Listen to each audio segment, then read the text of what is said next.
Hasta el mejor cocinero se le va el tomate entero. Se me quemó el arroz. Ustedes lo van a escuchar por primera vez, pero es la segunda vez Nosotros que le vamos a platicar.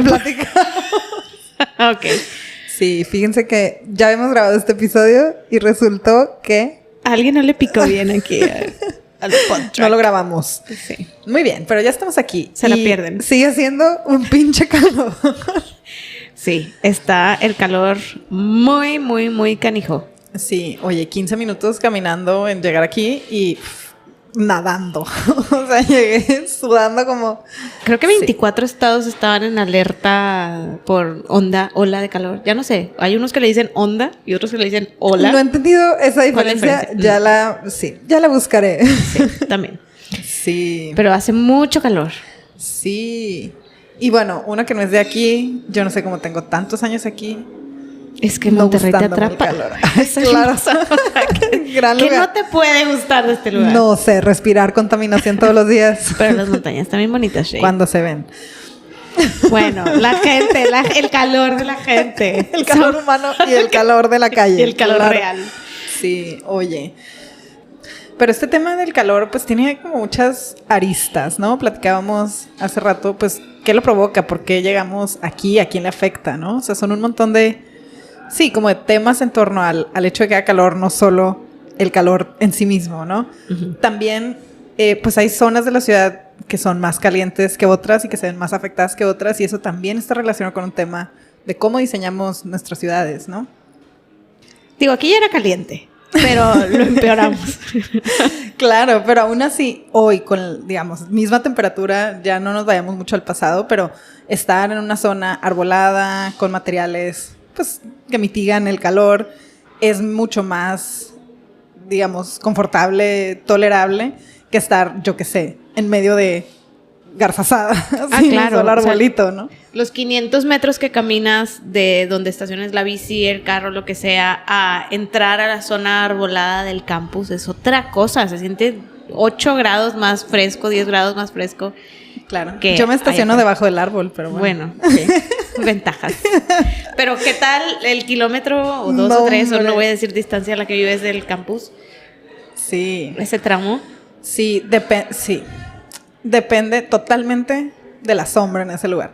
Digo, también de los materiales, como decíamos, ¿no? Pero la sombra sí te hace una gran diferencia. Recuerdo una vez que iba en bici por el Multimodal, que es esta ciclovía que está entre Constitución y el río Santa Catarina, y es eso, una de las pocas infraestructuras ciclistas confinadas que hay en la ciudad y te permite cruzar el río Santa Catarina.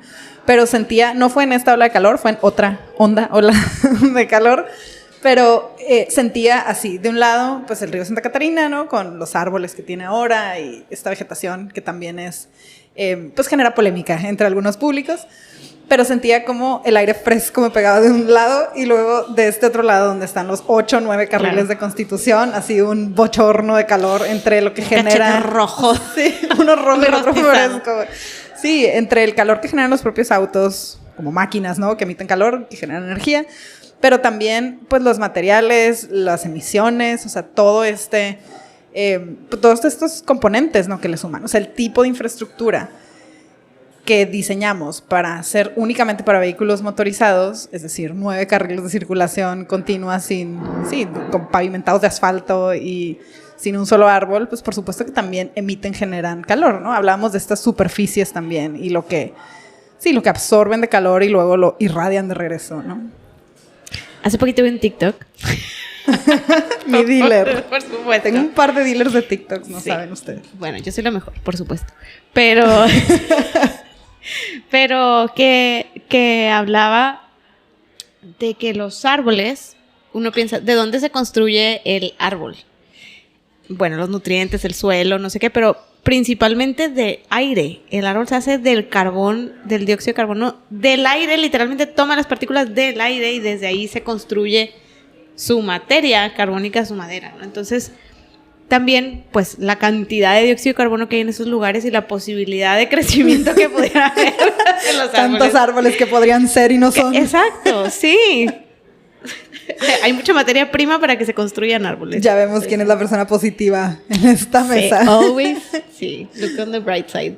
Pero, sí, la ciudad en todos los sentidos yo creo que se nos olvida que cada decisión que tomamos vamos a sufrir las consecuencias y muchas de las decisiones las tomamos como con una ignorancia muy burda de esos efectos que estamos incrementando, y el calor es uno de ellos, ¿no? El pensar en cómo mover más rápido las mercancías y las personas y no sé qué, y no considerar cómo se va a sentir moverse por ese lugar o qué incrementos de temperatura vamos a tener en la ciudad por cómo la estamos construyendo.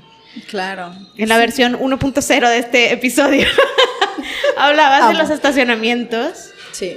Y la acumulación de estacionamientos como grandes superficies pavimentadas que hay al norponiente de la ciudad. Sí, claro, comentaba que algunos estudiantes de la maestría están ya en sus proyectos finales del programa. Sí, van a presentar ya pronto. Y precisamente han analizado el tema del calor, islas de calor y dónde se concentran en la ciudad, ¿no? Y uno de los temas que se han analizado es las morfologías que tiene esas zonas que tienen alta irradiación de calor, ¿no? Que tienen alto calor, ¿no? Y uno de ellos, o unos de estos usos, eran precisamente los estacionamientos superficiales de plazas comerciales, supermercados, etcétera, ¿no? Que es algo también que han estado señalando desde hace muchos años desde la sociedad civil. O sea, cómo prohibimos que eso se construya, ¿no? Son grandes planchas de asfalto, lo mismo, ¿no? Muchas veces sin un solo árbol, o cuando los tienen, pues es por decir que los pusieran, que generan... que son, pues eso, islas de calor, ¿no? O sea, generan mucho más calor que otras zonas que puedan estar más vegetadas. Igual en el norponiente platicábamos que había un estudio de la Universidad Autónoma de Nuevo León que analizaba dónde estaban las concentraciones de espacios verdes, o pues sí, como cobertura vegetal y espacio público, en donde, creo que es del municipio de Monterrey, y la zona norponiente era precisamente la que tenía menos pues hectáreas de esta infraestructura, esta cobertura verde vegetal, ¿no? También en la versión 1.0 de este podcast decía que pues el aire limpio de esta ciudad de Monterrey entra por el sur, por el Cañón del Guajuco, y sale hacia el norte y hacia el poniente, ¿no? Entonces una parte se va hacia Apodaca, norte del área metropolitana, y otra hacia Santa Catarina y hacia Saltillo, ¿no? Entonces esas salidas, que además son las zonas más calientes de la ciudad, tienen el impacto adicional de llegarles todo el aire contaminado porque ya pasó por el centro de la ciudad, por el área metropolitana. Claro, hay zonas, pues eso, ¿no? Más afectadas que otras en la ciudad. Personas más afectadas que otras en la ciudad. Sí, yo quiero hablar de las personas. No, pero termina la idea de los territorios y luego pasamos a las personas. Pues eso, creo que nada más sumaría como este círculo vicioso que suele suceder, ¿no? O sea, consideramos que no hay... condiciones para que haya movilidad distinta a la del auto, por lo tanto no construimos infraestructuras que propicien estas otras movilidades, por lo tanto seguimos dependiendo de infraestructuras para el auto, por lo tanto seguimos teniendo entornos de alto calor, ¿no? Entonces me parece también que acá podemos retomar el concepto de climofobia, que es un concepto que establece, no sé si es de él de origen, pero Michael Colville-Anderson en su libro Copenhagenize, que él es un consultor de temas de movilidad, pero también diseñador gráfico, me parece. Entonces, lo que él ha buscado es poder compartir la experiencia de Copenhague para que otras ciudades puedan propiciar mucho más el tema de la movilidad en bicicleta en las ciudades. Entonces, cuando él habla de climofobia es eso, ¿no? O sea, que pareciera que o le tenemos ese miedo al clima que no nos permite movernos en bicicleta en particular en este caso, pero movernos de una manera distinta o no motorizada, cuando la realidad es que pues la gente ya lo hace, ¿no? Hablábamos un poco también de estadísticas, en donde decíamos que las mujeres caminan 2 o 3 veces más que los hombres, ¿no? O sea, al final, cuando vemos algunas estadísticas de partición modal, hay diferentes fuentes para esta información, pero normalmente pues es eso, o sea, los números dicen que las mujeres hacen el doble o el triple de viajes a pie que los hombres, ¿no? Entonces ya suceden esos viajes, las personas los tienen que hacer en condiciones pues poco confortables, ¿no? O sea, no deberíamos por esas personas primero y luego porque todo mundo pueda moverse de diferentes maneras, pues mejorar las condiciones para esos traslados, ¿no? Tú has estado viendo, ahora que decías de las mujeres y que caminamos más, ¿has estado viendo un aumento de personas caminando con sombrillas? Totalmente. ¿Verdad que sí? Estuve a punto de sacar la sombrilla. Es que la mía es negra, por eso no la he usado, pero me voy a comprar una blanca o reflectante para dejar ciego ahí para allá. No, pero sí. Yo soy full estrategias de adaptación. Yo traigo mi no aspersor, atomizador, gracias. Karen está haciendo, se puede adivinar eso. Movimiento de la mano de Karen. Trigger con la mano. Sí, atomizador con agua, de los que te vienen en la cajita que compras el bloqueador y te regalan uno de lo que sea, agua y tu ventilador así de mano. Siempre. No yo cierto, a este mundo no vine a sufrir. Eso. Sí, yo me adapto. Y entonces ya voy a sumar la sombrilla a mi kit adaptación climática. Ajá. A mí no me gusta. También nos podríamos ir de Monterrey. No. Después regresamos a ese punto. ¿Por qué no debes de irte? Pero sí, yo sí he notado, y sobre todo en las mujeres, como trendsetters primeras, estas adaptaciones a cada vez más personas caminando con sombrillas, es lo que quiero decir. Ay, aquí no sé si quiero entrar en ese tema, pero he leído poco de esto, pero sí he leído de esto, que las mujeres tendemos a cuidarnos más, ¿no? O sea, también por eso tendemos a vivir más años, o sea, en parte por eso, o sea, cuidarnos en temas de salud, de prevención incluso, ¿no? Y puede estar asociado también a temas de masculinidades, ¿no? O sea, la masculinidad hegemónica habla de que los hombres tienen que ser como estoicos. Sí, no te pongas bloqueador o ojalá. Ajá, o sea, como si no necesitaran sus cuerpos de lo que necesita cualquier cuerpo, ¿no? Pero a lo que voy es que hay, pues eso, un poco más recklessness, ¿no? O sea, más, no sé cómo traducir esa palabra, pero descuido, ¿no? Un poco más de descuido, desinterés o sí, precisamente cuidado de la salud. Entonces creo que también por eso, o sea, lo vemos más en mujeres. A lo mejor si hiciéramos una encuesta, voy a buscar, seguro ya existe esta estadística, pero ¿qué porcentaje de hombres usan bloqueador solar y qué porcentaje de mujeres usan bloqueador solar, ¿no? O sea, puede haber un tema de género, puede haber un tema también de como de región, ¿no? O sea, que estemos más acostumbradas y acostumbrados al sol, de tono de piel incluso, ¿no? O sea, no sé, creo que hay muchas cosas que entran en juego, pero todas y todos deberíamos de usar bloqueador solar. Este es un este es un mensaje una invitación para promover el uso de bloqueador solar. Sí. Todos tenemos piel. No, sí tiene que ver con cosas percibidas como femeninas, o sea, embarrarte debilidad, cosas, ¿no? Ajá, sí. No necesito eso. Pero sí, andar caminando con una sombrilla o con un paraguas a lo mejor también pudiera ser percibido como por alguien como muy femenino. No voy a andar con mi sombrilla. Por ahí va, exacto. Sí. Sí, en este tema también a mi papá le dije, si no te compras tú el bloqueador te lo voy a mandar directo a tu casa, le dije. De verdad. Te vale. Sí, mi papá trabaja como al aire libre, ¿no? Y no necesariamente no en Monterrey, que tiene ese calor extremo, pero eso, ¿no? O sea, se nota en la piel, hay que cuidarla. Cierro. Paréntesis de bloqueadores. Sí. Pero ya me perdí. Íbamos a hablar del tema de personas más o menos vulnerables. Ok. Al calor. Bueno, pero antes de hablar de las personas, las infraestructuras, tú hablaste de pavimentos y demás, también quiere decir que los edificios y las materialidades de los edificios, porque lo dijimos en la otra versión y creo que en esta no, que los lugares, bueno, la arquitectura vernácula de los lugares pues ya era bastante más lógica a las necesidades climáticas de cada lugar.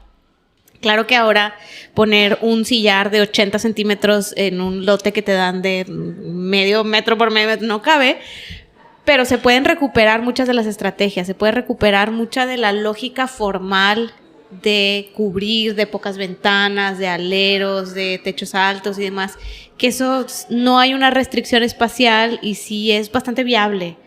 Claro, hablábamos de esta morfología también de las torres, ¿no? O sea, los materiales y la forma que tienen estas torres y la incidencia que tienen sobre el contexto inmediato, ¿no? O sea, lo riesgoso que es incluso el reflejo, tanto para el tema como visual, ¿no? Al manejar, al caminar, etcétera, como pues todo lo que tienen alrededor, ¿no? El daño que puede ocurrir por estos reflejos, ¿no? Decías tú como una lupa, son las hormigas de la lupa de la torre de cristal. Pero también hablábamos de estas otras morfologías, tanto materialidades, ¿no? Como la arquitectura vernácula que comentabas, pero también de otras morfologías, ¿no? Otras tipologías de edificios que incluso hoy están prohibidas en muchos lugares, como esto de los años 80, 70, ¿no? O sea, la vivienda en bloque, que también te permite otras orientaciones, otra ventilación, diseñar como un conjunto habitacional, ¿no? O sea, en donde tengas espacios públicos o semipúblicos entre los edificios que te permiten también pues otros microclimas dentro de estos espacios que una torre no te permite, ¿no? Y que tiene ventajas adicionales, impactos, saldos positivos de la vida colectiva, o sea, del cuidado colectivo, de la comida en colectivo, del cuidado de los niños, las niñas, en fin, un montón de otras cosas, además de la sombra. Claro, y de las propias infraestructuras, o sea, el balancear a un nivel comunitario, grupal, barrial, y no solo a nivel de casa a casa, todo, ¿no? El agua, el drenaje, la electricidad, etcétera, o sea, se vuelve también un tema, pues eso, comunitario, de uso eficiente, ¿no? De recursos. De eficiencia de recursos por lo comunitario.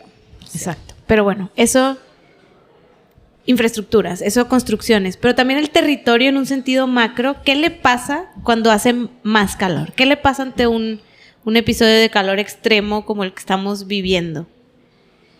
A mí me preocupan cosas que a veces como que no medimos de la ciudad. Por ejemplo, el consumo de alimentos. O sea, con 40 y tantos grados se te muere la cosecha, se te mueren, hay menos agua, y todo esto también tiene unos impactos urbanos importantes que a veces no medimos.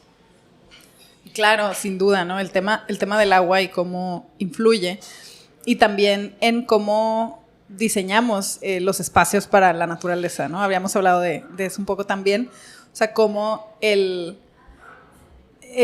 tú hablabas como de pavimentar los espacios urbanos, ¿no? O sea, no confinar a la vegetación a estos espacios donde se supone que debería estar, ¿no? El árbol va en el parque y en el camellón y en la jardinera y ya está, en la calle, ¿no? van los carros. Exacto, entonces podemos, pues eso también recuperar. Hablábamos también del meme, como del patio, ¿no? O sea, cómo era el patio de tus abuelos, bisabuelos. Con una higuera, con un naranjo. Claro, un nogal. Una variedad de vegetación, y cómo es como nuestro jardín o el de nuestros padres, ¿no? Si es que no tenemos jardín.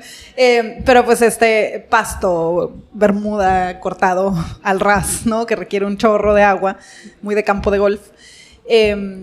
Y cómo sería, si continuamos por este camino, el patio de nuestros hijos, ¿no? O sea, pues sequía, ¿no? Ni siquiera va a tener vegetación. Tierra craquelada. Claro, entonces en este afán de regresar un poco a cosas que han funcionado antes, pues esa sería otra, ¿no? O sea, desacostumbrarnos a que el jardín bonito o el jardín arreglado es aquel que está pues con el césped cortado a ras, ¿no? Y es más bien pues el que creemos que tiene maleza y se ve descuidado. Al contrario, ¿no? O sea, hay maneras también, pues eso, de regresar y recuperar espacios con esta naturaleza que además es una vegetación que resiste mucho mejor estas temperaturas porque es nativa, ¿no? Así se ha dado, es la que crece ante condiciones incluso a veces de poco cuidado o adversas, ¿no?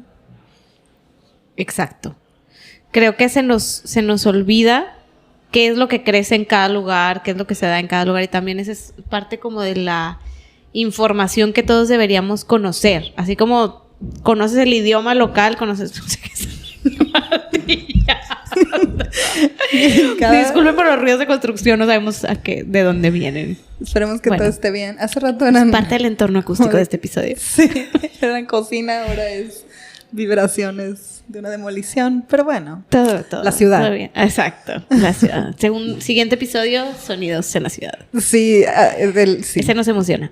Pero bueno, hablamos entonces de cómo está construida la ciudad, los impactos, qué le puede pasar al territorio con el calor, qué le puede pasar a las personas y quiénes somos más vulnerables ante calor extremo o estos picos, ondas, olas de calor que hay. Hay gente, digo, los niños y las niñas y los bebés y los adultos mayores son como quien se te viene a la mente, ¿no? ¿Quiénes son más vulnerables? Y esto es porque cuando nacemos no sabemos hacer casi nada. Y entre esas cosas que no sabemos hacer está termorregularnos. No sabemos sudar. Este chiste me va a regresar la segunda vez. Pero... pobres bebés, qué culpa. Pero de verdad, no saben hacer nada. No saben hacer casi nada. Pobrecitos, mi vida. Son indefensos y entre eso no pueden... O sea, por eso la gente que les pone un San Marcos para salir del hospital en Monterrey. Pero bueno, no hagan eso, por favor. Sí, los bebés son más vulnerables ante el calor y el frío. Y los adultos mayores, no solo también porque se pierde esta capacidad de termorregularse, sino por una cuestión de aislamiento social. Esto me rompió el corazón.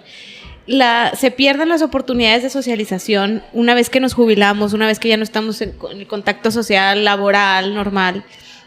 La familia crece, se va, se aleja y entonces esas personas adultas mayores que viven solas son de las personas más vulnerables ante un episodio de calor extremo. Si se descompuso el aire acondicionado, si no tiene ventilador, si se quedó cerrada la puerta, si se sintió débil y no pudo acudir a nadie para pedir ayuda. Todas estas cosas son de las que los vulneran. Entonces es muy importante tener contactos sociales, tener relaciones, amistades, familias y demás. Y vivir en colectivo. Vivir en colectivo, argumento, en punto a favor. Sí, en esta casa somos pro cooperativas de vivienda. Eso, por favor. Necesito un terreno para que construyamos ese cohousing. Entonces, también personas que pueden no estar en el inicio o hacia el final de la vida, sino en cualquier edad, pero que por condiciones hormonales también no tienen comprometida esta capacidad de termorregulación. Por ejemplo, embarazadas, lo mismo con las hormonas. Estás fabricando un ser humano y eso también te da muchísimo calor. ¿Qué pasó? La fábrica de ser humano. Pues sí, estás ahí fabricando una pierna y te mueres de calor. También genera energía. Eso, personas con discapacidad motriz, por ejemplo, que tengan que estar en una silla, en un aparato para ayudarles a moverse y que también es de plástico, te da calor, o sea, hay muchas cosas. O cualquier aditamento que pueda ayudarte a la movilidad que te puede dar más calor. Personas que reciben tratamiento médico, por ejemplo, diuréticos, decíamos, personas que tienen por una cuestión de hipertensión o renal, necesidad de tomar un medicamento que te deshidrata. Claro. Ante un episodio de calor, estás más susceptible a que esa deshidratación te pase algo, ¿no? Sí, hablamos también de la gente que se ve obligada, ¿no? A estar expuesta. Por ejemplo, los trabajos de exterior, ¿no? La obra o la construcción. Esa es una, ¿no? Estuvimos haciendo trabajos de campo la semana pasada y nos tocó, pues, estar muy cerca precisamente de entornos, directamente de la experiencia, ¿no? Estábamos recorriendo calles y buscando la sombrita en estos recorridos, pero también observar a gente que estaba haciendo trabajos de construcción, de obra, ¿no? Y pues no necesariamente con un aditamento adecuado, ¿no? O sea, zapatos, ropa, cobertura como para el calor, y trabajando pues en horarios de alta exposición solar, ¿no? Que ahí también la versión anterior, perdón por tanto mención a la versión anterior, comentábamos de los costos adicionales que te genera adaptarte al calor, o sea, el tener que comprar la gorra, el sombrero, la sombrilla, el bloqueador, la ropa de materiales naturales en lugar de poliéster que es caliente, todo esto pues también le afecta a quien muchas veces menos ingresos tiene y más expuestos a este tipo de empleos. Claro, la disponibilidad de estas opciones, pero también el costo que se implica, ¿no? Sí. Sí, hablamos del bloqueador muy a la ligera, pero sin duda cualquier tema que implique un cuidado de la piel también es muy costoso, ¿no? Sí, sin duda. Y ahora, ¿qué le pasa al cuerpo cuando se calienta? ¿Qué le pasa al cuerpo ante este episodio de calor? No, cuando no te proteges de él o cuando no está bien cuidado. Una es, pues ya sabemos, o sea, es incómodo. Eso, o sea, te sube la temperatura. Te puedes deshidratar. Escurres, como llegué ya hace rato. Echas sopa. Sí. Te agotas. Eso también, tener que hacer un trabajo de esto es cuando de por sí traes un agotamiento por el calor, el aletargamiento te da sueño. Confirmo. Pero ya un golpe de calor te puede llevar incluso a la muerte. Y, también deshidratación severa. Eres más propenso a coágulos, a accidentes cerebrovasculares. Te puedes desmayar. Si estás trabajando y estás haciendo algo de riesgo, también puedes tener como un riesgo laboral adicional por este aletargamiento o esta incapacidad de funcionar bien. Y aquí, a lo mejor esto conecta un poco con por qué no deberíamos de irnos de Monterrey. Pero hablabas, por ejemplo, dos temas que yo conecto con esto que viene, pero uno sería, pues, las personas solas, ¿no? Que hablabas que son más vulnerables, sobre todo adultas mayores que viven solas. Y también esta otra como de estar expuesto a alguna problemática de salud derivada del calor, ¿no? Entonces yo te decía, ¿por qué no nos vamos de Monterrey? Tú decías que es mucho más relevante, incluso que una temperatura más confortable, pues las redes que podamos tener sociales, ¿no? El capital social que podamos tener construido. 100%. Existe como una idea fantasiosa y real de que existen refugios climáticos, que va a haber ciudades en el mundo que antes tenían un clima no tan agradable y que con el cambio climático ahora están fantásticos. Hay ciudades, por ejemplo, en Alaska o en Suiza que están así, que antes eran muy frías y ahora están con un clima primaveral muy agradable. Y sí, eso va a suceder y va a haber ciudades en el mundo que ya no serán habitables porque van a estar bajo el agua o, sí, inhabitables. Pero no es el caso de Monterrey, no es el caso de muchas de las ciudades mexicanas. Si vamos a tener temperaturas extremas, si vamos a tener lluvias torrenciales, si vamos a tener olas de calor, lo estoy vendiendo súper bien.